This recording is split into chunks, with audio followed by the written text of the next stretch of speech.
সেই বাস্তবতা সম্পর্কে সবাই আমরা কম বেশি অবগত রয়েছি।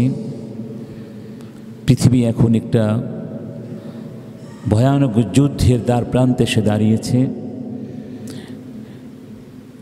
ইসরায়েল নামক এই ইহুদি দখলদার স্বৈরতান্ত্রিক একটি রাষ্ট্র সম্পূর্ণ অন্যায়ভাবে একটি স্বাধীন সার্বভৌম রাষ্ট্র, ইসলামী রাষ্ট্র ইরানের উপরে যে নগ্ন অবৈধ আক্রমণ করেছে, যার প্রেক্ষিতে এখন দুই দেশের মধ্যে যুদ্ধাবস্থা বিরাজ করছে এবং এই যুদ্ধের দ্বারা গোটা পৃথিবী কম বেশি সবাই কি হচ্ছি, আমরা প্রভাবিত হচ্ছি। এই যুদ্ধ কোথায় গিয়ে দাঁড়াবে সেটা এখন বলা সত্যিই অনেক কঠিন হয়ে দাঁড়িয়েছে।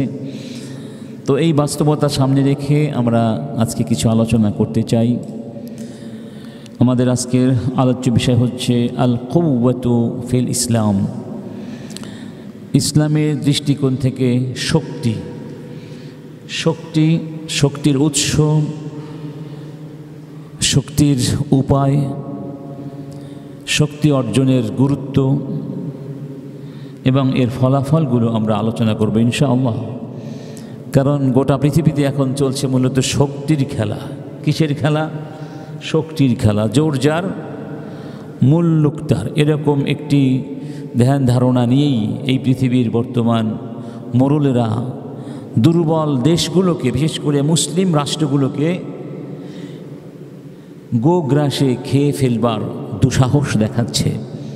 কারণ তারা ভাবছে মুসলিম রাষ্ট্রগুলো শক্তিহীন, তাদের কাছে শক্তি নেই, সামর্থ্য নেই, সক্ষমতা নেই, যে কারণে তাদেরকে নিয়ে সহজেই খেলাধুলা করা যায়, যা খুশি তাই করা যায়, যথেচ্ছ আচরণ করা যায়। অথচ আল্লাহ সুবহানাহু ওয়া তাআলা এই পৃথিবীর মধ্যে সবচেয়ে প্রাকৃতিক সম্পদ বেশি দান করেছেন মুসলিম রাষ্ট্রগুলোকে।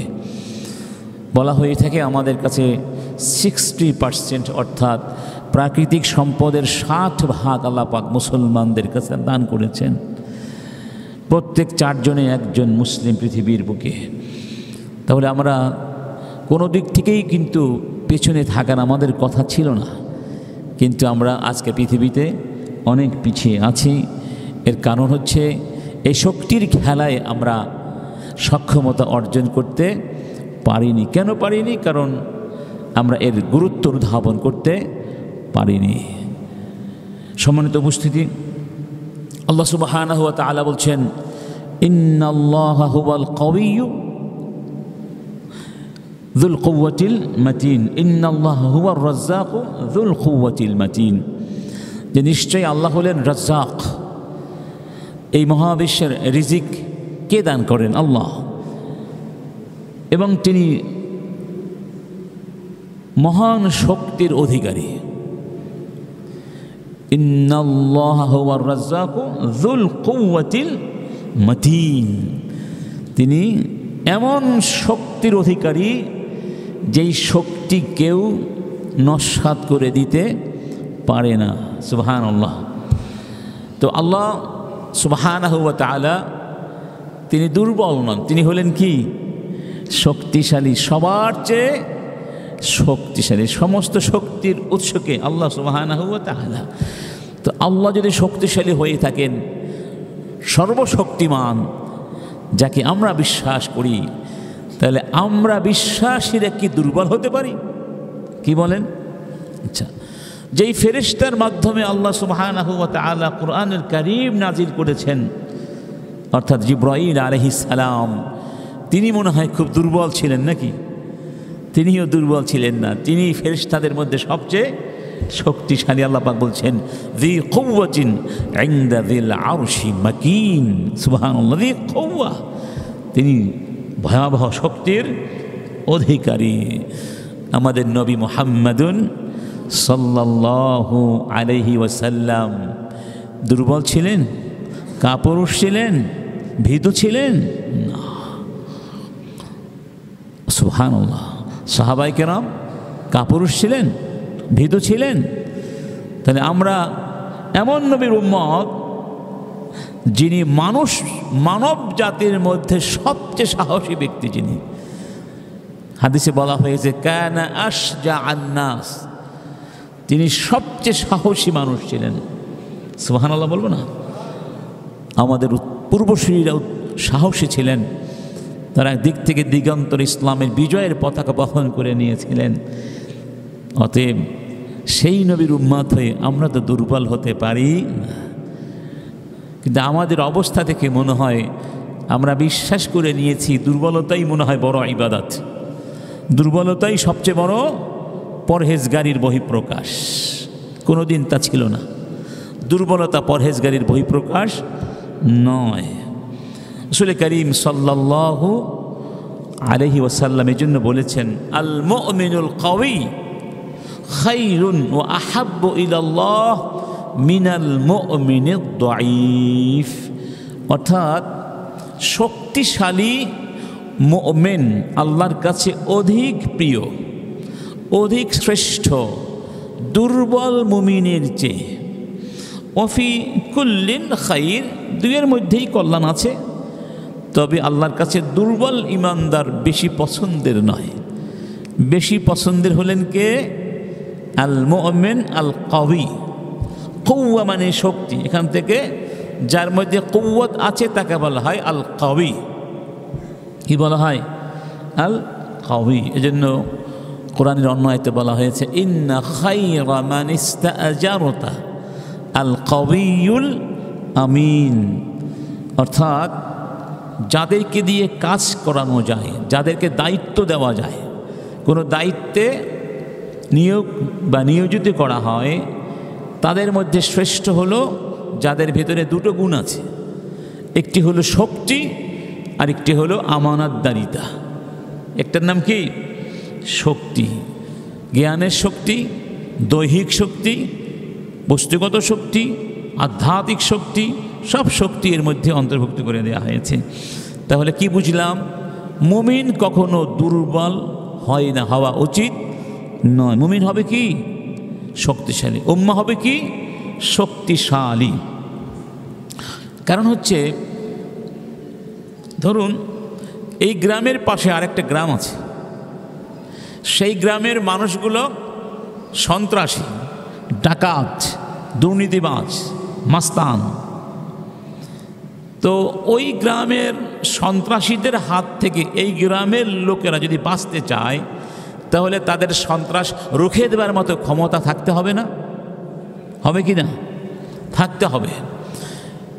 সুবহানাল্লাহ বলবেন না? এই ক্ষমতার দুইটা দিক আছে। একটা হলো, ধরুন যদি তার আক্রমণ বাস্তবেই করে, তখন তাদের আক্রমণকে আমরা বাস্তবে সাথে সাথে প্রতিহত করতে পারবো, সেজন্য ক্ষমতা দরকার। আরেকটা হলো, তারা যদি জানে যে আমাদের কাছেও তাদের চেয়ে অধিক শক্তিশালী অস্ত্রপাতি আছে, শক্তি আছে, তখন কিন্তু তারা ভয়ের আক্রমণও করবে না। ফলে কি হলো? আর মারামারিও হবে না, কাটাকাটিও হবে না, রক্তপাত হবে না। অর্থাৎ মুসলিম উম্মার কাছে যদি অস্ত্রপাতি থাকে, সক্ষমতা থাকে, ক্ষমতা থাকে, শক্তি থাকে, তাহলে পৃথিবীর অশান্তি সৃষ্টিকারী অমুসলিম জনগোষ্ঠী সন্ত্রাসীরা যুদ্ধ করতেও সাহস করবে না, কারণ তারা জানবে ওদের সাথে আমরা যুদ্ধে পারবো না, ফলে রক্তপাত হবে না, মানবতা শান্তিতে বসবাস করবে। যেমন ধরুন ইসরায়েল কিন্তু ধারণা করতে পারে নাই যে ইরানের কাছে এরকম শক্তিশালী অস্ত্র আছে। তারা ভেবেছিল ইরানকে এক রাতেই শেষ করে দেওয়া সম্ভব হবে। 7, 8, 9 জন বিজ্ঞানী হত্যা করলেই ইরান মনে হয় আর কথা বলবে না। কিন্তু এখন দেখতে পাচ্ছেন না, বাবা রে বাবা, ইরানের কাছে তো এমন অস্ত্র আছে, উপায়ন্ত না পেয়ে এখন দেখা যায় ইসরায়েলের ইহুদি রাস্তায় নেমে গেছে। কি বলছে ইরান? কি we are sorry, we are sorry, আমরা দুঃখিত, আমাদের মাফ করে দাও, আমরা শান্তি চাই, stop your attack, we are sorry, we want piece. এতদিন তারা কোথায় ছিল যখন ইসরায়েল আমাদের ভাই বোনদেরকে প্যালেস্টাইনের গাজায় অমানবিকভাবে ঠান্ডা মাথায় গণহত্যা চালিয়েছে, হত্যা করে? তখন তো তারা রাস্তায় নেমেছে, এরকম এখন তারা নেমেছে। যাই হোক, এই জন্য আল্লাহ পাক কি বলেছেন শুনুন, وَأَعِدُّوا لَهُم مَّا اسْتَطَعْتُم مِّن قُوَّةٍ وَمِن رِّبَاطِ الْخَيْلِ মুমিনদেরকে আল্লাহ পাক আদেশ করেছেন, ও আইদ্দু, তোমরা প্রস্তুত করে রাখো, মাস্তাতাতুম, যতটুকু তোমাদের পক্ষে সম্ভব, মিন কুওয়াহ, শক্তি, তোমরা শক্তি সক্ষমতা কি করো, প্রস্তুত করে রাখো, অর্জন করো। ওমির রিবাতিল খাইল, এবং যুদ্ধ করার জন্য ঘোড়া লাগে না, যুদ্ধাস্ত্র আর কি। ঘোড়া বলতে এখানে তখন তো ঘোড়া দিয়ে যুদ্ধ করা হতো, ঘোড়ার কথা বলা হয়েছে। শুধু ঘোড়াই উদ্দেশ্য নয়, বরং যুদ্ধ করার জন্যে, আত্মরক্ষা করার জন্যে, সন্ত্রাসীদের দমন করার জন্যে, এই পৃথিবীর শান্তি শৃঙ্খলা রক্ষা করার জন্যে যা দরকার তোমরা তোমাদের শক্তি মোতাবেক, সক্ষমতা অনুসারে কি করে রাখো।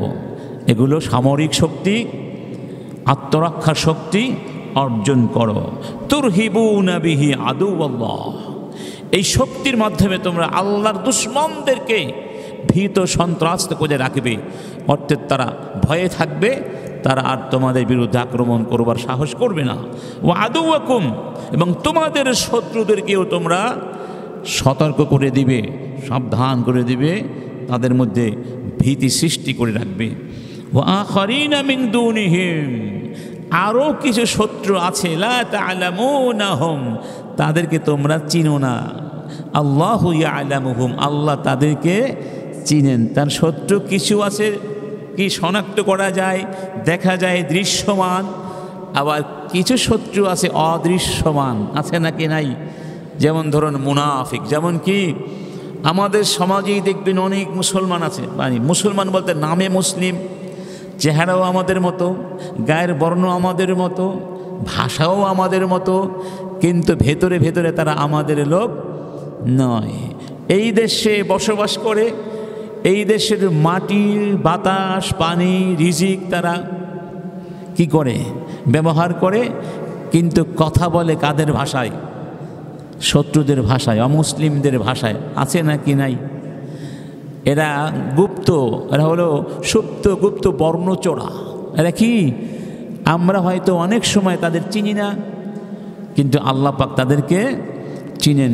এরাও ভয়ে থাকবে যে না, এদেশে নাস্তিক্যবাদ প্রতিষ্ঠা করে সুবিধা করা যাবে না, এদেশের মুসলিমরা শক্তিশালী। সুবহানাল্লাহ বলবো না? তাহলে বোঝা গেল যে এই শক্তি ছাড়া আমাদের অস্তিত্ব রক্ষা করা সম্ভব নয়। এই শক্তিকে পৃথিবীর মানুষ দুইভাবে ব্যবহার করে। এক প্রকার মানুষ আছে বা শক্তি আছে যেটা ব্যবহার করা হয় জুলুম করার জন্যে, আধিপত্য, অন্যায় আধিপত্য বিস্তার করার জন্যে, অন্যের অধিকার নষ্ট করে দেওয়ার জন্যে, দুর্বলদেরকে নিধন ধ্বংস করে দেওয়ার জন্যে। আরেক প্রকার শক্তি, যেই শক্তি ব্যবহার করা হয় ন্যায় বিচার প্রতিষ্ঠা করার জন্যে, আল্লাহর আইন প্রতিষ্ঠা করার জন্যে, মানবাধিকার সংরক্ষণ করার জন্যে, দুর্বলের অধিকারগুলো সবলদের কাছ থেকে আদায় করে দেওয়ার জন্যে, এই পৃথিবীতে শান্তি শৃঙ্খলা প্রতিষ্ঠার জন্যে, নৈরাজ্য অরাজকতা দূর করার জন্যে। এই দ্বিতীয় প্রকার শক্তি আমাদের জন্য অর্জন করা ফরজ। অর্জন করা কি ফরজ। এই শক্তি দিয়ে আমরা ওই কুফরি শক্তি, শয়তানি শক্তি, সন্ত্রাসী শক্তিকে যেন প্রতিরোধ করতে পারি।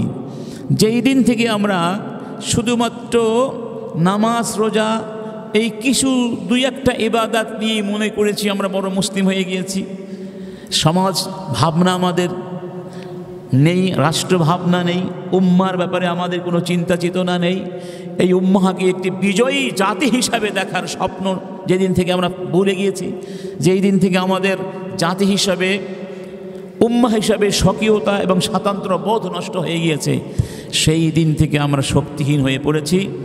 আমরা সেই দিন থেকে অন্যান্য জাতিগোষ্ঠীর গোলামিত্বের বাঁধন নিজেদের উপরে প্রতিষ্ঠিত করে ফেলেছি।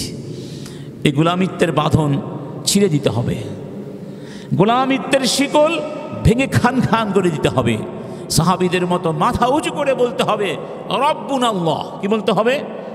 রব্বুনাল্লাহ, দীনুনাল ইসলাম, দাস্তুরুনাল কুরআন, সাবিলুনাল জিহাদু ফি সাবিলিল্লাহ।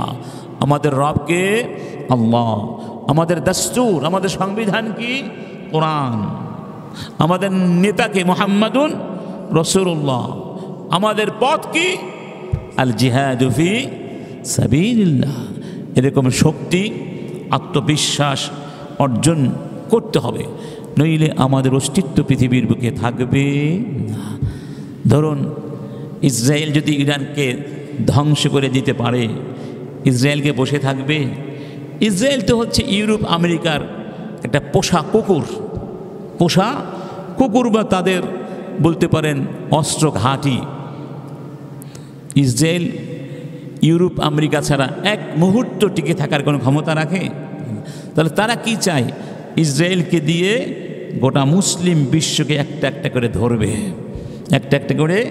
এবং বনিয়ামিন নেতানিয়াহু স্পষ্ট ভাষায় বলে দিয়েছে, ইরানের পর কাকে ধরতে চায়? পাকিস্তানকে ধরতে চায়, কারণ তার কাছে পারমাণবিক অস্ত্র আছে। চিন্তা করে দেখুন, আমেরিকার কাছে থাকতে পারবে, ব্রিটেনের কাছে থাকতে পারবে, ফ্রান্সের কাছে থাকতে পারবে, ইসরায়েলের কাছে থাকতে পারবে, কিন্তু মুসলিম রাষ্ট্রের কাছে আণবিক পারমাণবিক অস্ত্র থাকতে পারবে না। আপনারা বলুন কাদের কাছে থাকা বেশি জরুরি? ইরানকে আক্রমণ করেছে ইসরায়েল, ইসরায়েল আক্রমণ করেছে ইরানে, তাহলে ইরানের কাছেই তো অস্ত্র থাকা উচিত, পারমাণবিক অস্ত্র আত্মরক্ষার জন্যে, ঠিক না বে ঠিক? তাহলে এই পৃথিবীতে যে অসম শক্তি দৌরাত্ম্য চলছে, তাদের কাছে থাকতে পারবে, কিন্তু মুসলমানদের কাছে থাকতে পারবে না। এটা কোনো যুক্তি নয়, এটা সম্পূর্ণ গায়ের জোরে কথা। তারা ভেটো পাওয়ার নিয়ে আছে, এই সব পাওয়ার সব বৈষম্য ভিত্তিক চিন্তা চেতনা আজকে পৃথিবীকে শোষণ করছে। এই জন্য আমরা আশা করি আজকে না হোক 100 বছর পরে হোক, সমস্যা নেই, আমাদের এই জাতি আবার জেগে উঠবে ইনশাআল্লাহ। আমাদের সন্তানেরা জেগে উঠুক, আমাদের এই জাতি বুঝুক এই শক্তি আমাদের কাছে থাকা উচিত ছিল। এই শক্তি আমরা ভুলে গিয়েছি। আমরা মনে করছি কিছু তেল বিক্রি করে, কিছু ডলার পেয়ে বাড়ি করব, গাড়ি করব, বিয়ে করব, এনজয় করব, আর বড় বড় অনুষ্ঠান করে মেহেন্দি খাবো। মেহেন্দি বুঝেন? মেহেন্দি সৌদি আরবের লোকেরা মেহেন্দি খায়, খাসি জবাই করে এটাকে সুন্দর রান্নাবান্না করে সামনে দেয় বিশাল, এটাকে বলে মেহেন্দি না কি বলে যেন। যাই হোক, এই খাওয়া দাওয়া আর জীবন বিলাসিতার ভেতরে উম্মাহ আজকে হারিয়ে গিয়েছে, ভুলে গেছে এই পৃথিবী শাসন করার ক্ষমতা দায়িত্ব তাদেরকে দেয়া হয়েছিল। সম্মানিত বন্ধুগণ, তো এই জন্য এই শক্তি আমরা কিভাবে অর্জন করতে পারি সেই বিষয় নিয়ে আমরা একটু কথা বলবো ইনশাআল্লাহ। এক নম্বর হচ্ছে কুওয়াতুল আকীদা ওয়া রুসুখুল ঈমান।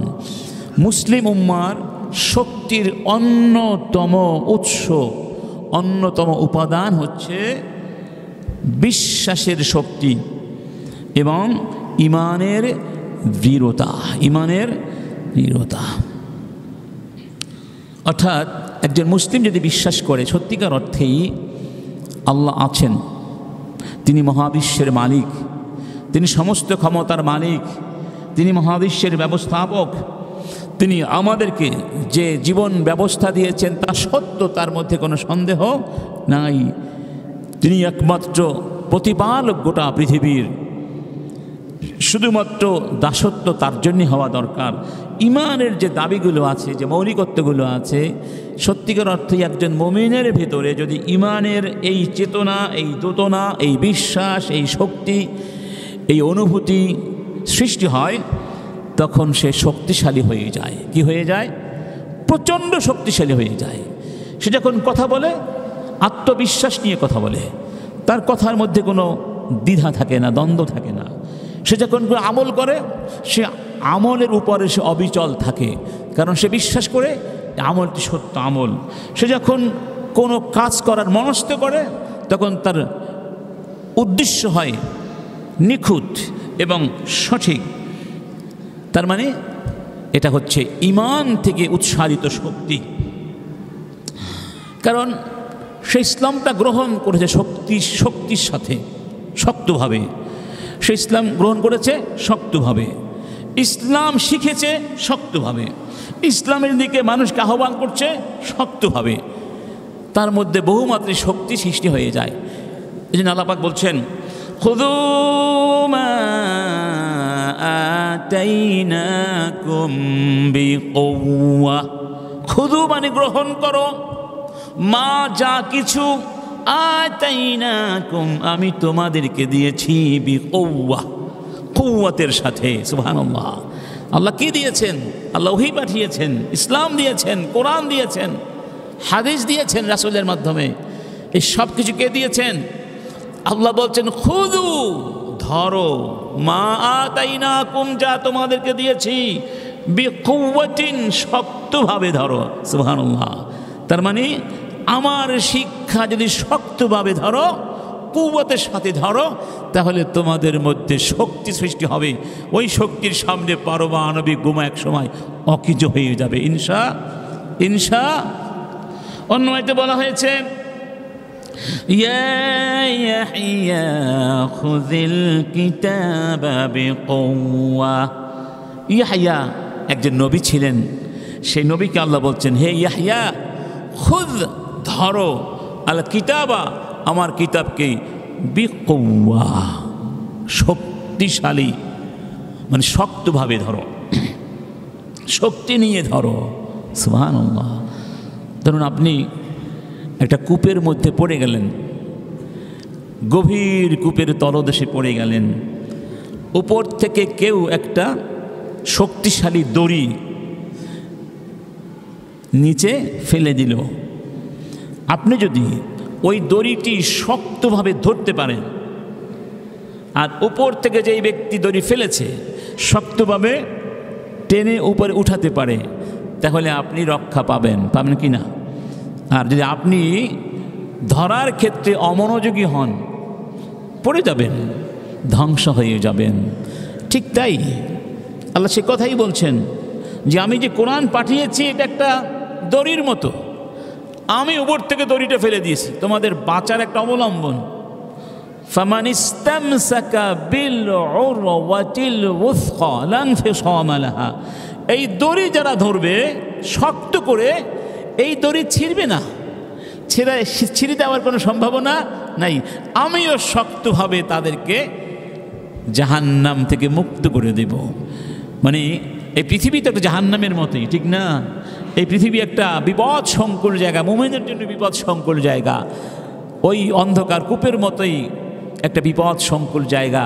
পদে পদে আপনার বিপদ আছে, কষ্ট আছে, ইমানের পরীক্ষা আছে, শত্রুদের শত্রুতা আছে, শয়তানের ধোঁকা আছে, নাফসের প্ররোচনা আছে।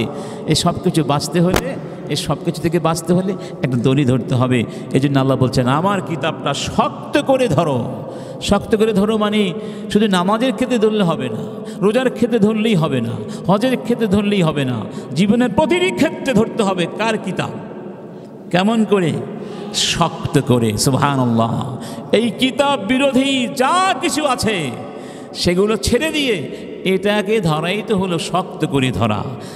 আর যদি চিন্তাধারা এমন হয় যে আল্লাহকে খুশি করব, শয়তান যেন নারাজ না হয়, মানে আল্লাহও খুশি হবে, ইসরায়েল একটু খুশি হোক, এটা তো শক্ত করে ধরা হলো না, এটা হলো মুনাফিকি ধরা। এটা কি? মুনাফিকির পরিচয় কি? লা ইলাহা উলা ওয়ালা ইলাহা উলা, এদিকেও না এদিকেও না, মানে কোনোটাই সে পুরোপুরি ধরে নাই। এখানে একটু, এখানে একটু, এখানে একটু, এখানে একটু। ইন্না লিল্লাহি ওয়া ইন্না ইলাইহি। গ্রামে একটা খারাপ প্রবাদ আছে, এটা এখানে খাটে কিছুটা, যদিও মনে হয় সুন্দর হবে না। কুকুরের খাবার কি? মল, ঠিক না? তা কুকুর যেখানেই মল দেখে একটা চাটা দেয়। ঠিক যে ব্যক্তি ইসলামকে গ্রহণ করতে পারে না, সে মানুষের বানানো আইন কানুন বিধিবিধান যেগুলো মলের চেয়েও খারাপ, যেখানেই পায় সেখানে চাটা দিয়ে আসে, আর মনে মনে ভাবে এটার মধ্যে শান্তি আছে।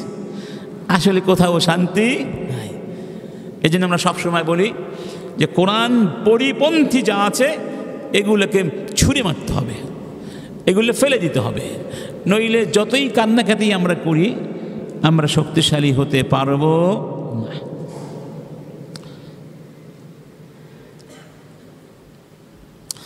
রাসূল করিম সাল্লাল্লাহু আলাইহি ওয়াসাল্লাম একটা সময় দুর্বল ছিলেন, আল্লাহ তাকে সবল করে দিয়েছেন। একটা সময় তিনি একা ছিলেন, সেখান থেকে আল্লাহ তাকে মানব জাতির নেতা বানিয়ে দিয়েছেন। সুবহানাল্লাহ বলবো না? একটা সময় ছিল তিনি গরিব ছিলেন, কিছুই ছিল না, আল্লাহ পাক সেখান থেকে তাকে ধনী বানিয়ে দিয়েছেন। রাসূল চাইলে পৃথিবীর সবচেয়ে বিলাসী জীবন যাপন করতে পারতেন, তার সম্পদের অভাব ছিল না। আল্লাহ পাক তাকে পাহাড়গুলো স্বর্ণ বানিয়ে দেবারও কি করেছিলেন, ওয়াদা করেছিলেন বা প্রস্তাবনা দিয়েছিলেন। এমন স্বর্ণের পাহাড় যা তার সাথে সাথে চলবে, তার কথা মতো চলবে। এর চেয়ে বড় প্রাচুর্যময় ধনী ব্যক্তি আর পৃথিবীতে হতে পারে? তো রাসূলকে আল্লাহ পাক সেই অসচ্ছল থেকে সচ্ছল বানালেন। তিনি পথের দিশা খুঁজছিলেন, পথের দিশা দিলেন। তিনি একা ছিলেন, তাকে বিশ্বজাহানের তথা মানব জাতির নেতা বানিয়ে দিলেন। কেন? কিসের মাধ্যমে? সেই রহস্যের নাম কি? তার নামে ঈমান। তার নাম কি? ঈমান। আল্লাহ পাক সেই নিয়ামতের কথা স্মরণ করিয়ে দিয়ে রাসূলকে বলছেন সাল্লাল্লাহু আলাইহি ওয়াসাল্লাম, আলাম ইয়াজিদকা ইয়াতীমান ফাআওয়া ওয়া ওয়াজাদাকা দাল্লান ফাহাদা ওয়া ওয়াজাদাকা আইলান ফাআগনা فأما اليتيم فلا تقهر وأما السائل فلا تنهر وأما بنعمة ربك فحدث سبحان الله ألم يجدك يتيما فآوى হে রাসূল, তুমি তো ইয়তীম ছিলে, অসহায় ছিলে, আশ্রয়হীন ছিলে, আমি আল্লাহ কি তোমাকে আশ্রয় দেইনি? ওয়াজাদাকা দাল্লান ফাহাদা, আল্লাহ পাক তোমাকে আলাম ইয়াজিদকা ইয়াতীমান ফাআওয়া, তারপরে কি? ওয়াজাদাকা দাল্লান ফাহাদা, তুমি পথের দিশা খুঁজছিলে। রাসূল ওই যে পাহাড়ের গুহার মধ্যে ধ্যান করতেন না, আমি তোমাকে পথের দিশা দিয়ে দিয়েছি। সুবহানাল্লাহ। ওয়াজাদাকা আইলান, তুমি ছিলে গরিব, ফাআগনা, আমি আল্লাহ তোমাকে ধনী বানিয়ে দিয়েছি। সুবহানাল্লাহ বলবো না? তার মানে হলো আল্লাহর প্রতি ঈমান যদি আমাদের সত্যিকার থাকে, আল্লাহ পাক এই নিয়ামতগুলো আমাদেরকে দান করবেন ইনশাআল্লাহ। ঈমানের শক্তি কেমন শক্তি, তার কিছু উদাহরণ দেখুন। উমর ইবনে খাত্তাব রাদিয়াল্লাহু আনহু, রাসূল করিম সাল্লাল্লাহু আলাইহি ওয়াসাল্লাম উমরকে বলেছিলেন, ওয়াল্লাযী নাফসি বিয়াদিহি, যেই আল্লাহর হাতে আমি মুহাম্মাদের জীবন তার কসম করে বলছি, মা লাকিয়াকা শাইতানু সালিকান ফাজ্জান কাত্তু ইল্লা সালাকা ফাজ্জান গায়রা ফাজ্জিক। উমর, শয়তান তোমাকে এমন ভয় করে, শয়তান যদি তোমার সাক্ষাৎ পেয়ে যায় রাস্তার চলার পথে, তুমি যেই রাস্তায় চলো শয়তান ওই রাস্তা ছেড়ে আর এক রাস্তা ধরে। সুবহানাল্লাহ। কেমন ঈমান ছিল! শয়তানকে দেখা যায়? দেখা যায়? দেখা যায় না। তাহলে শয়তান কেমন শত্রু? অদৃশ্য শত্রু। দৃশ্যমান হলে বাবা 5টা কিল দিলে আমি তো একটা কিল দিতে পারবো, 5টা গুলি করলে আমি তো একটা করতে পারবো, ঠিক না? কিন্তু অদৃশ্য যদি হয়ে যায়, তাকে আপনি কিভাবে আঘাত করবেন, কিভাবে আত্মরক্ষা করবেন? সুবহানাল্লাহ। এই জন্য আল্লাহ পাক শয়তানের হাত থেকে বাঁচার জন্যে আমাদেরকে তাআউযুজ শিখিয়ে দিয়েছেন। আউযু বিল্লাহি মিনাশ শাইতানির রাজিম।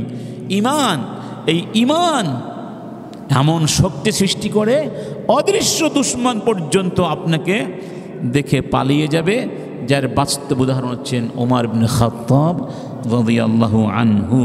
এটা বুখারীর হাদিস, রাসূল নিজে তাকে কথাটি বলেছেন সাল্লাল্লাহু আলাইহি। ইমানের শক্তি মানুষকে এমন শক্তিশালী করে দেয়, সে কোনো বিপদে আপদে কষ্টে দুর্বিপাকে কখনোই হতাশ হয় না, এক বিন্দু পেছনে যায় না, যদি ওই ইমানের শক্তি তার মধ্যে থাকে। রাসূল কারীম এজন্য বলছেন, আজাবান লিআমরিল মুমিন, মুমিনের বিষয়টি খুবই আশ্চর্যজনক, খুবই বিস্ময়কর। ইন্না আমরাহু কুল্লাহু খায়র, মুমিনের সব কিছুই ভালো। সুবহানাল্লাহ, মুমিনের সব কিছুই কল্যাণকর। ওয়ালাইসা যালিকা লিআহাদিন ইল্লা লিমুমিন, আর এই বৈশিষ্ট্য ইমানদার ছাড়া আর কারো মধ্যে পাওয়া যাবে না। ইন আসাবাতহু সাররাউ শাকারা ফাকানা খায়রা, মুমিনের বৈশিষ্ট্য হলো যখন মুমিন কল্যাণকর আনন্দদায়ক কোনো নেয়ামত পায় সে খুশি হয় এবং আল্লাহ সুবহানাহু ওয়া তাআলার শুকরিয়া করে, এটা তার জন্য কল্যাণকর। তার মানে নেয়ামত পেলে সে সীমালঙ্ঘন করে না, নেয়ামত পেলে যা খুশি তা করে না, বরং সে জানে এটা আমাকে আল্লাহ দিয়েছেন এবং সে নেয়ামতের সদ্ব্যবহার করে, আল্লাহর নেয়ামত দাতার প্রতি কৃতজ্ঞতা পোষণ করে, এটা তার জন্য অত্যন্ত কল্যাণকর।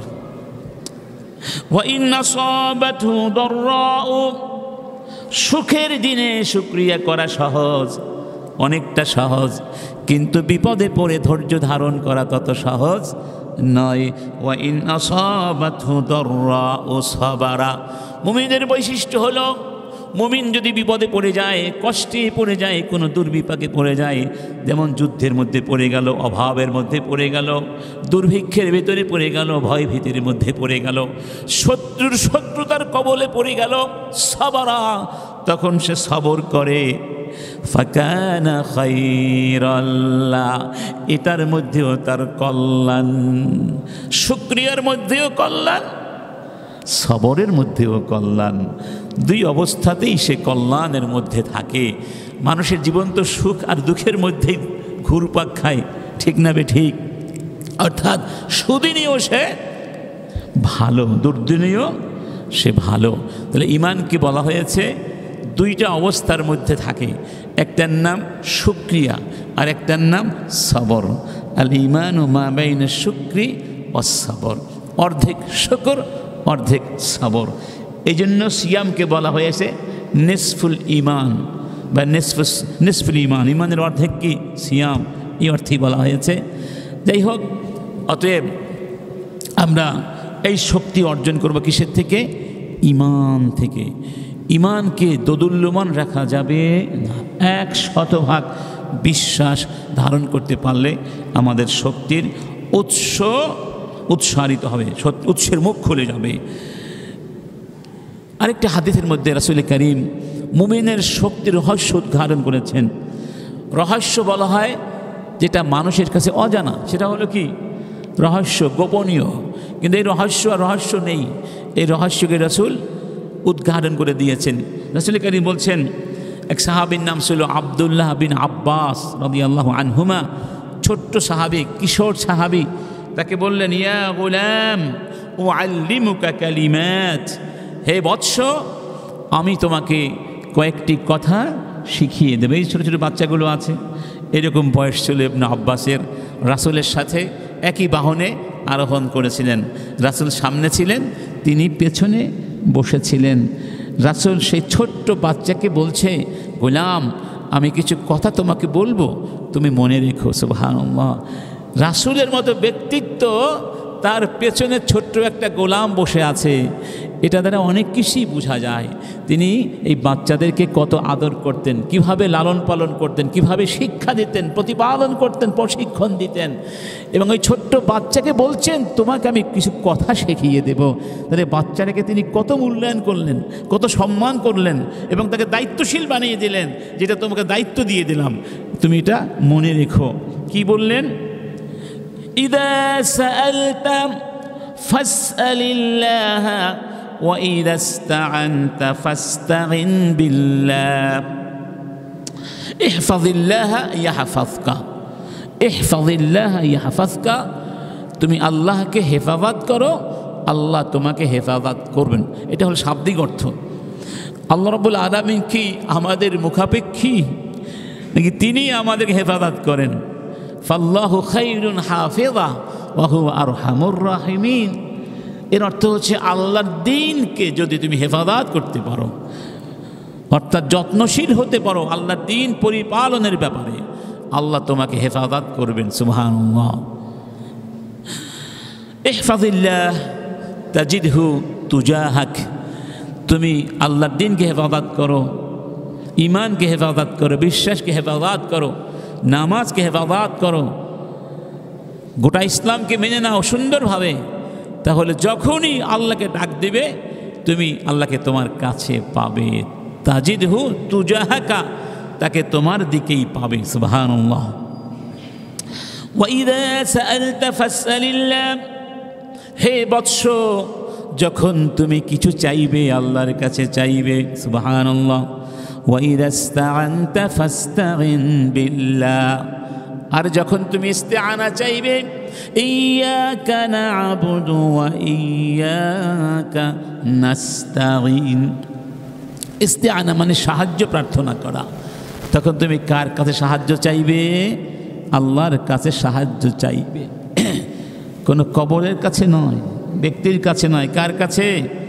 গাছের কাছে, কবুতরের কাছে, কচ্ছপের কাছে, শিয়ালের কাছে না। কার কাছে? আল্লাহর কাছে। ঈমান দেখুন, এটার নাম হলো ঈমান। ঈমান এভাবে রাসূল মুসলমানদের বাচ্চাদের কলিজার ভেতরে গেঁথে দিয়েছিলেন। ওয়ালাম, এবং জেনে নাও, আন্নাল উম্মাহ লাউ ইজতামাআত আলা আন ইয়ানফাউকা বিশাই লাম ইয়ানফাউকা ইল্লা বিশাইইন ক্বাদ কাতাবাহু আল্লাহু লাক। গোটা জাতি যদি একত্রিত হয় তোমাকে সাহায্য করার জন্যে, তারা ততটুকুই সাহায্য করতে পারবে যতটুকু আল্লাহ তোমার জন্য বরাদ্দ রেখেছেন। এর চেয়ে এক বিন্দু বেশি সাহায্য তারা করতে পারবে না। খেয়াল করুন। আবার এরপরে বলেছেন, ওয়ালাউ ইজতামাউ আলা আন ইয়াদুররুকা বিশাই। গোটা জাতি যদি ঐক্যবদ্ধ হয় তোমাকে তোমার ক্ষতি সাধন করবার জন্যে, লাম ইয়াদুররুকা ইল্লা বিশাইইন ক্বাদ কাতাবাহু আল্লাহু আলাইক। তাহলে ওই পরিমাণ করতে পারবে যেই পরিমাণ আল্লাহ তোমার বিপরীতে লিখে রেখেছেন। অর্থাৎ যেই পরিমাণ ক্ষতি আল্লাহ তোমার করতে চান সেই পরিমাণের যে বেশি তারা করতে পারবে। তাহলে ক্ষতি এবং কল্যাণ নির্ধারণ করে রেখেছেন কে? ওখানে যেই পরিমাণ নির্দিষ্ট আছে এর বাহিরে কেউ এক বিন্দু বেশি কম করতে পারবে। যদি এই বিশ্বাস আমাদের থাকতো তাহলে তো আমরা আল্লাহকে ছেড়ে দিয়ে আমেরিকার পেছনে দৌড়াতাম না, আল্লাহকে ছেড়ে দিয়ে দাদাদের পেছনে দৌড়াতাম না, ঠিক না? আমরা মনে করি ওরাই আমাদের কল্যাণ অকল্যাণের মালিক, ওরা চাইলে আমরা বাঁচবো, না চাইলে আমরা মরব। আমেরিকার ট্রাম্প সাহেব বলে সে আমরা চাইলে এতক্ষণে ইরানের খোমেনি সাহেবকে মেরে ফেলতে পারতাম, যেন জীবন মৃত্যুর মালিকটা। আরে বাবাজি, তুমিও তো তার আগেই মরে যেতে পারো, তোমারও মরার বয়স এখন মোটামুটি হয়েই গেছে বলা যায়, ঠিক না? বয়স তো কম হয় নাই, মনে হয় এই মুহূর্তেই মনে হয় কবরে যাবে। তাহলে মারার মালিক কি ট্রাম্প? মারার মালিক কি মানুষ? জীবনের মালিক কে? মরণের মালিক কে? এই বিশ্বাস যাদের থাকে তারা ট্রাম্পকে ভয় করে না, তারা ইহুদিদেরকে ভয় করে না, ভয় করে কাকে? আল্লাহ।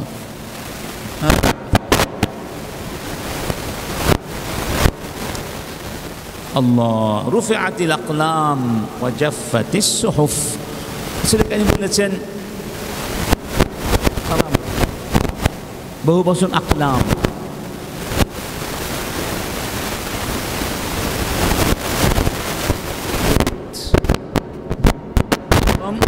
উঠিয়ে নেওয়া হয়েছে, মানে লেখা শেষ, যা কিছু লেখার আল্লাহ লিখে ফেলেছেন, মানে তাকদীর শেষ, এটা আর চেঞ্জ করার কোনো সুযোগ। ওয়া জাফফাতিস সুহুফ, এবং পাতা শুকিয়ে গেছে, মানে কালিগুলো শুকিয়ে গেছে, একে চেঞ্জ করার কোনো সুযোগ নাই। অর্থাৎ এরকম ঈমান তোমার মধ্যে থাকতে হবে। এই ঈমানের বহিঃপ্রকাশ ইবনু তাইমিয়াহ রাহিমাহুল্লাহ তার ইতিহাস, তার জীবনের মধ্যে খুঁজে পাবেন। তিনি বলতেন, মা ইয়াফআলু আ'দাই বি, আমার শত্রুরা আমার বিরুদ্ধে শত্রুতা করে কি করবে তারা, আনা সিজনি খুলওয়াতুন আও খুলওয়াতুল্লাহ, ওরা বড়জোর আমাকে ধরে গ্রেফতার করে জেলখানায় ঢুকাবে, ঠিক না? আনা সিজনি খুলওয়াতুন মা আল্লাহ আও খুলওয়াতুল্লাহ, ওই নিসঙ্গ নির্জন কারাগার আমার জন্য খুলওয়াতুল্লাহ, আল্লাহর সান্নিধ্য লাভের নির্জনতা এনে দেবে। সুবহানাল্লাহ। মানে ওখানে গিয়ে আমি নীরবে নিভৃতে নির্জনে কার সঙ্গে থাকব? আল্লাহর সঙ্গে একা একা নির্জনে থাকব, এটা তো আমার জন্য ভালো। ওয়ানাফি সিয়াহাতুন ফি আরদিল্লাহ, আর যদি ওরা আমাকে বন্দি না করে নির্বাসনে পাঠিয়ে দেয়, সেটা তো আল্লাহর জমিনে আমি বিচরণ করব। সুবহানাল্লাহ। ওয়া কাতলি শাহাদাতুন ফি সাবিলিল্লাহ, ওরা যদি আমাকে মেরে ফেলে, হত্যা করে, সেটা হবে আমার জন্য শাহাদাতুন ফি সাবিলিল্লাহ, আল্লাহর পথে শাহাদাত। যেই মুসলিম বিশ্বাস করে আমাকে শত্রু মেরে ফেললে আমি শহীদ হয়ে যাব, আমাকে জেলখানায় দিলে সেখানে গিয়ে আমি নীরবে নিভৃতে আল্লাহর সঙ্গে অভিসার করব, আমাকে নির্বাসনে পাঠিয়ে দিলে আল্লাহর জমিনে বিচরণ করব, সব জায়গায় কাকে খোঁজে? কার সান্নিধ্য খোঁজে? শক্তিটা আসে কোন জায়গা থেকে? তাহলে তাকে পারমাণবিক বোমা কেন, আণবিক বোমা কেন, আগামীতে যদি এর চেয়ে ভয়াবহ কোনো বোমা বানানো হয়, সেই বোমার ভয়ও তাকে এই শক্তি থেকে এক বিন্দু পরিমাণ সরাতে পারবে না ইনশাআল্লাহ। এই জন্য মুসলমানরা যখন যুদ্ধ করতে যেত, মুসলিম বাহিনী, তখন মুনাফিকরা তাদেরকে বলতো, আল্লাযীনা ক্বালা লাহুমুন নাসু ইন্নান নাসা ক্বাদ জামাউ লাকুম ফাখশাওহুম ফাযাদাহুম ঈমানা وقالوا حسبنا الله ونعم الوكيل। সূরা আলে ইমরান 173 নম্বর আয়াত। যাদেরকে লোকেরা বলে যুদ্ধ করতে যেও না, সর্বনাশ হয়ে যাবে, দেখো তোমাদের বিরুদ্ধে যুদ্ধ করার জন্য শত্রু বাহিনী বিশাল জনবল নিয়ে এসেছে, বিশাল বাহিনী তোমাদের বিরুদ্ধে যুদ্ধের জন্য এসেছে, ওদের সঙ্গে তোমরা যুদ্ধ করে কিছুই করতে পারবে না, ভয় দেখাতো। আল্লাহ বলছেন, ওরা যখন আমার বান্দাদেরকে ভয় দেখায় আর বলে ওদেরকে ভয় করো, ফাযাদাহুম ঈমানা, ফলে আমার বান্দাদের ঈমান আরো বেড়ে যায়। সুবহানাল্লাহ। আর তারা বলে হাসবুনাল্লাহু ওয়া নি'মাল ওয়াকিল। বলুন না, হাসবুনাল্লাহু ওয়া নি'মাল ওয়াকিল। খেয়াল করেছেন, এই যে গাজা বাসীদেরকে যখন ওরা মারে, আমাদের এই ভাই বোনেরা কি বলে? হাসবুনাল্লাহু ওয়া নি'মাল, শুনেছেন? কঠিন বিপদে তারা বলে হাসবুনাল্লাহু, ছেলে মরে যাচ্ছে কোলের ভেতরে, হাসবুনাল্লাহু ওয়া নি'মাল ওয়াকিল। এটা কে বলেছিলেন? ইব্রাহিম আলাইহিস সালাম যখন তাকে আগুনের মধ্যে ফেলে দেওয়া হয়েছিল, বলেছিলেন হাসবুনাল্লাহু ওয়া নি'মাল ওয়াকিল। এটা কে পড়েছেন? মুহাম্মদুর রাসূলুল্লাহ সাল্লাল্লাহু আলাইহি ওয়াসাল্লাম।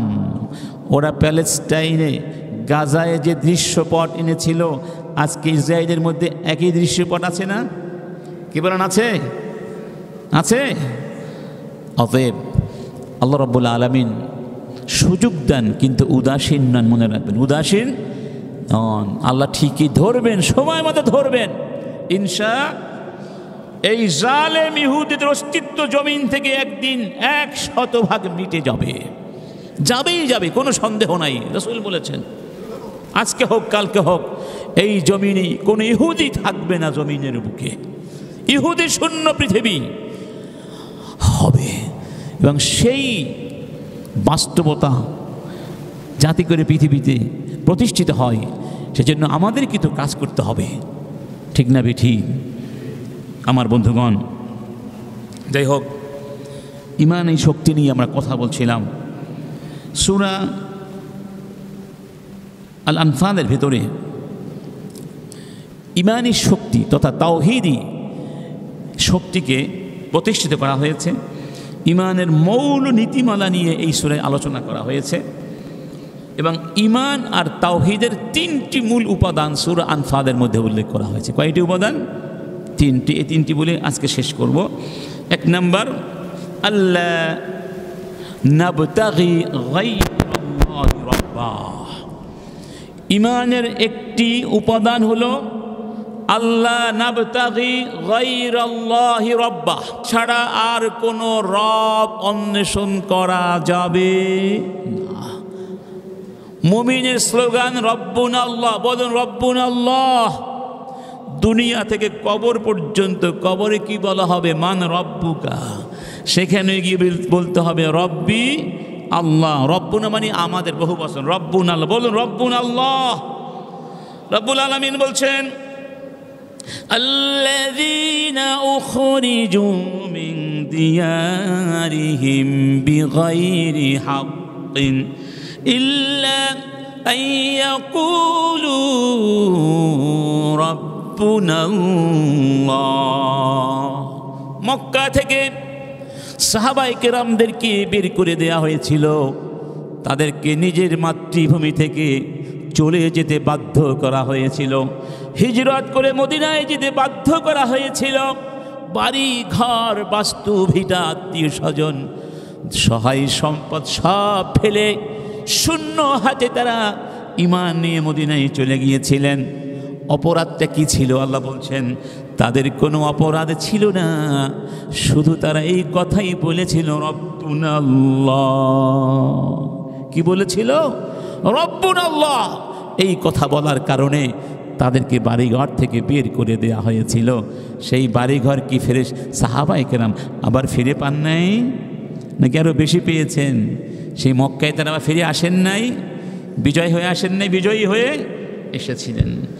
মূসা আলাইহিস সালামকে যখন ফেরাউনের লোকেরা হত্যা করবার চক্রান্ত করছে, আয়োজন করছিল, চেষ্টা করছিল, তখন ফেরাউনের বংশধারা থেকেই একজন ব্যক্তি গোপনে যিনি ঈমান এনেছিলেন, তার ঈমানকে প্রকাশ করে তখন তিনি দৌড়ে এসে বলেছিলেন আতাকতুলুনা রাজুলান আইয়াকুলা রব্বি আল্লাহ। তোমরা কি এমন একজন ব্যক্তিকে হত্যা করতে চাও যেই ব্যক্তি বলছে রব্বি আল্লাহ, আমার রব আল্লাহ, যিনি আল্লাহকে রব বলেছেন, এই জন্য তোমরা তাকে হত্যা করতে চাও? সুবহানাল্লাহ। খেয়াল করুন, নবীকে হত্যা করতে চায় আর তাকে বাঁচাতে এসেছেন একজন সাধারণ মানুষ। কি মানুষ? সাধারণ মানুষ, যার ঈমান গোপন ছিল। তার মানে মাঝে মধ্যে আমরা মনে করি কি এই কাজটা আলেমরা করবে, এই কাজ অমুক নেতা করবে, তমুক নেতা করবে না। যখন কাজ করার সময় হয় তখন একজন সাধারণ মানুষকেও দৌড়ে যেতে হবে। সাধারণ মানুষকেও তখন ঘুমিয়ে থাকতে পারবে না, তাকে গিয়ে সেখানে ভূমিকা পালন করতে হবে। এটাই শিক্ষা। সুবহানাল্লাহ বলবো না? তাহলে দেখেন, নবীদেরকে, নবীদের অনুসারীদেরকে বাড়িঘর থেকে বের করে দেয়া হয়েছিল, হত্যা করা হয়েছিল। কি কারণে? রব্বুনা আল্লাহ। কি কারণে? সেই রব্বুনা আল্লাহর আদর্শ কি আমাদের মধ্যে আছে? আছে, আলহামদুলিল্লাহ। 2 নম্বর উপাদান তাওহীদ এবং ঈমানের, আল্লাহ নাত্তাখিযা গায়রাল্লাহি ওলিয়ান। আল্লাহ ছাড়া অন্য কাউকে প্রকৃত, খাঁটি, আসল ও কৃত্রিম বন্ধু বানানো যাবে না। তাহলে বন্ধুত্ব হবে কার সাথে? ওয়ালা। ওয়ালা মানে সেন্স অফ বিলঙ্গিং, এটাকে বলা হয় ওয়ালা। যার সাথে হৃদয়ের বাঁধন থাকবে, যার সাথে বিশ্বাসের বাঁধন থাকবে, ভালোবাসার বন্ধন থাকবে, যাকে বন্ধু এবং অভিভাবক হিসাবে মেনে নিতে হবে, তিনি হলেন কি ওলি। এটাকে বলা হয় ওয়ালা। তাহলে আল্লাহর সাথে থাকতে হবে মুমিনের বন্ধুত্ব, অন্য কারো সাথে মানে আল্লাহ এবং তার ইমানদার বান্দা এতে চলে আসবে। রব্বুল আলামিন বলছেন আফাগাইরাল কুল আগাইরাল্লাহি আত্তাখিযু ওয়ালিয়া। হে নবী তুমি বলো, নবীকে বলা হয়েছে তুমি ওদেরকে জিজ্ঞাসা করো আল্লাহকে বাদ দিয়ে অন্য কাউকে বন্ধু আমি কি বানাতে পারি? সেই বন্ধু কেমন বন্ধু? ফাতিরিস সামাওয়াতি ওয়াল আরদি ওয়া হুয়া ইউতঈমু ওয়া লা ইউতআম। আমাদের সেই বন্ধু, এমন বন্ধু, এমন ওলি, এমন অভিভাবক, যিনি আকাশ সৃষ্টি করেছেন, জমিন সৃষ্টি করেছেন, যিনি আমাদেরকে খাবার দেন কিন্তু নিজে খাবার গ্রহণ করেন না। ইউতঈম, তিনি খাবার দেন, ওয়ালা ইউতআম, নিজে খান না। সুবহানাল্লাহ। সেই বন্ধুকে বাদ দিয়ে কাদেরকে বন্ধু বানাতে বলো তোমরা? কাদেরকে বন্ধু বানাতে বলো? এই জন্য মুমিনের মনের ভালোবাসা থাকবে কার সাথে? আল্লাহর সঙ্গে যারা দুশ্মনী করে তাদের সঙ্গে যদি আপনার মনের বন্ধন তৈরি হয়ে যায়, আপনার ইমানের শক্তি দুর্বল হয়ে যাবে, আপনি সত্যের উপরে দাঁড়িয়ে থাকতে পারবেন না বেশিক্ষণ।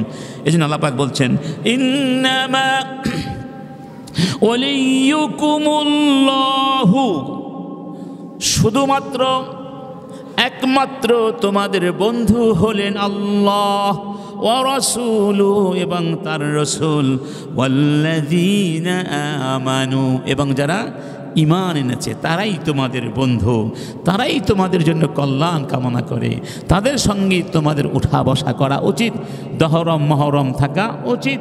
আর বাকিদের সাথে মানবিক আচরণ করব, ন্যায়ানুগ আচরণ করব, কিন্তু বন্ধুদেরকে বাদ দিয়ে শত্রুকে আপন বানিয়ে নেওয়া এটা কোনো বুদ্ধিমানের কাজ নয়, যেটা সেটাই এখন আমরা করছি।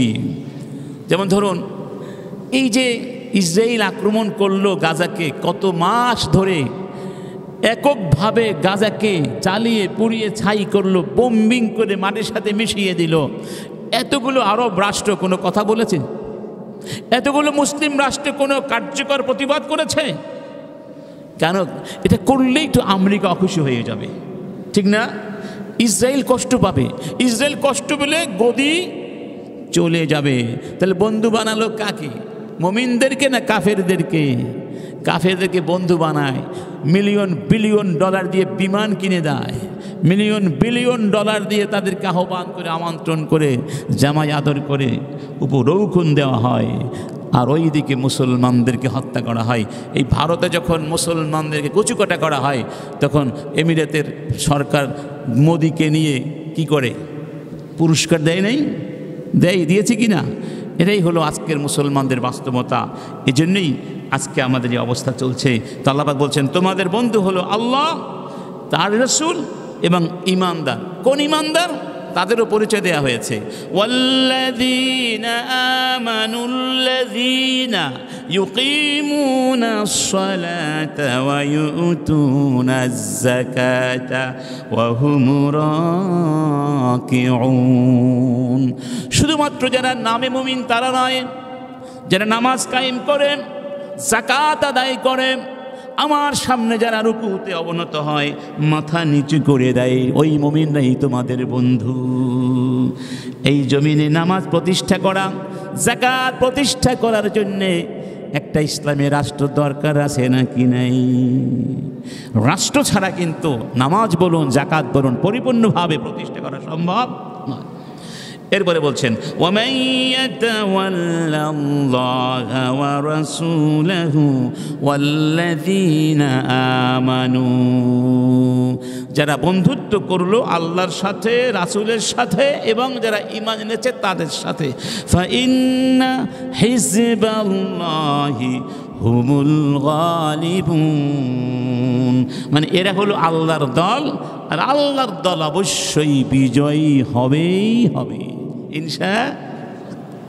ইনশা। এখন বলতে পারেন কই আল্লাহর দল তো বিজয়ী হয় না।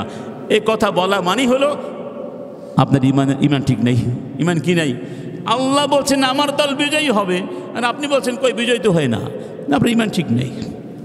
ইমান ঠিক নেই বলে বিজয় আসে না। ইমান ঠিক হলে ঠিক এতক্ষণ বিজয় চলে আসতো, বিজয় চলে আসতো। ইমান কি শুধু মুখের কথা? ইমান হলো মনের বিশ্বাস, ইমান হলো আমল। যাই হোক, 3টি পয়েন্ট, আরেকটা হলো শেষ, আল্লাহ নাবতাগি গায়রাল্লাহি হাকামান, আল্লাহ ছাড়া অন্য কোনো হাকাম অনুসন্ধান করা যাবে না। 3টা বললাম না? 1 নম্বর, আল্লাহ ছাড়া অন্য কোনো রব গ্রহণ করা যাবে না। 2 নম্বর, আল্লাহ ছাড়া অন্য কোনো অলি, বন্ধু, অভিভাবক গ্রহণ করা যাবে না। 3 নম্বর, আল্লাহ ছাড়া অন্য কোনো হাকাম গ্রহণ করা যাবে না। আল্লাহ পাক বলছেন আফাগাইরাল্লাহি আবতাগি হাকামা, হে নবী তুমি ওদেরকে বলে দাও আমি কি আল্লাহ ছাড়া অন্য কোনো হাকাম অনুসন্ধান করতে পারি? আমি কি আল্লাহ ছাড়া অন্য কোনো হাকাম গ্রহণ করতে পারি? আল্লাহ পরিচয় কি? ওয়া হুয়াল্লাযী আনজালা ইলাইকুমুল কিতাবা মুফাসসালা, ওই হাকাম তিনি সেই সত্তা, আনজালা ইলাইকুম তোমাদের কাছে নাজিল করেছেন, আল কিতাবা ওই কিতাব মানে আল কোরআন, মুফাসসালা সুন্দর করে বিশদ ব্যাখ্যা সহ, মুফাসসালা মানে বিস্তারিতভাবে, অর্থাৎ মূল নীতিগুলো সেখানে বিস্তারিতভাবে বলে দেওয়া হয়েছে। ব্যাখ্যা বিশ্লেষণ হাদিসে তো পাওয়া যাবে, ঠিক না? ঠিক। মুফাসসালা তোমাদের যা কিছু দরকার মৌলিকভাবে ওই সব কিছুর বিবরণ দিয়ে, যেই আল্লাহ কোরআন পাঠিয়েছেন তাকে বাদ দিয়ে আমি আর একজন হাকাম খুঁজবো, তাকে হয়? তোমরা বলো। হাকাম মানে শাসক, হাকাম মানে কি? বিচারক, যিনি বিচার করেন। মাঠে ময়দানে খেলাধুলা হয় না তো ওখানে বিচার করে কারা? রেফারি থাকে না, তাকে আরবিতে বলা হয় হাকাম। কি বলা হয়? হাকাম। আবার বিচারককে হাকাম, শাসককে হাকাম, শাসনকে বলা হয় হুকুম, রায়কে বলা হয় হুকুম। এই জন্য আল্লাহ বলছেন আমাকে বাদ দিয়ে অন্য কোনো হাকাম গ্রহণ করো না, মানে আমার বিচার ব্যবস্থা বাদ দিয়ে অন্য কারো বিচার ব্যবস্থা গ্রহণ করো না। কোনো সুযোগ আমাদের আছে? নাই। যদি ইমানদার হয়ে থাকি, আল্লাহকে বিশ্বাস করে থাকি, তাহলে আমাদের জন্য আল্লাহর বিধান ছাড়া, আল্লাহর হুকুম ছাড়া অন্য কোনো হুকুম যেমন গ্রহণ করা জায়েজ নাই, আল্লাহকে বাদ দিয়ে অন্য কোনো হাকাম গ্রহণ করাও জায়েজ নাই। এই কথাগুলো বলাও অনেক সহজ, বাস্তবতা অনেক কঠিন। তবে সেই কঠিনকে যদি আমরা চাই সহজ করে দিতে পারি, বাংলাদেশের 90% মুসলমান যারা ঈমান নিয়ে বাঁচতে চায়, ঈমান নিয়ে মরতে চায়, অন্তত আর কিছু করতে না পারলেও বলে ভাই দোয়া করবেন যেন ঈমানটা নিয়ে মরতে পারি। নামাজ পড়ে নাই, রোজা করে নাই, চুরি ডাকাতি সবই করেছে, তো যখন অসুখ বিসুখ হয়, বুড়া হয়ে যায়, দেখা হলে ভাই দোয়া করেন, আর কিছু চাই না, যেন ঈমানটা নিয়ে মরতে পারি। তাহলে সবাই কী চায় ভাই? এটা নিয়েই মরতে চায়। বাড়ি না, গাড়ি না, বন্ধু না, বান্ধব না, কিছু নিয়ে মরতে চায় না। আসলে মরতে চায় কি নিয়ে? আল্লাহর কসম, ঈমান নিয়ে মরতে হলে ভাই ঈমান নিয়ে বাঁচার চেষ্টা করতে হবে। আর ঈমান নিয়ে বাঁচার চেষ্টা করতে হলে ঈমানের এই 3টা দাবি যা সূরা আনফালের মধ্যে বলা হয়েছে অবশ্যই পূরণ করার চেষ্টা করতে হবে। বাংলাদেশের সামনে নির্বাচন, কি সামনে নির্বাচন আসবে, ঈমানের দাবি পূরণ করার সুযোগ আসবে। আপনি যে কাউকে ভোট দেন অসুবিধা নাই, এমন একজন লোককে দিবেন যেই লোকটা আল্লাহকে বিশ্বাস করে, রাসূলকে বিশ্বাস করে, আল্লাহ দ্বীনের বিজয় চায়, মানুষের বানানো আইনের বিজয় চায় না, রাসূলের রেখে দেওয়া সুন্নাতের বিজয় চায়। এটাই মুমিনের হওয়া উচিত। এখানে সবার এক থাকা উচিত। আল্লাহ পাক আমাদের বুঝার তৌফিক দান করুন। ওয়া আখিরু দাওয়ানা আনিল হামদুলিল্লাহি রাব্বিল আলামিন।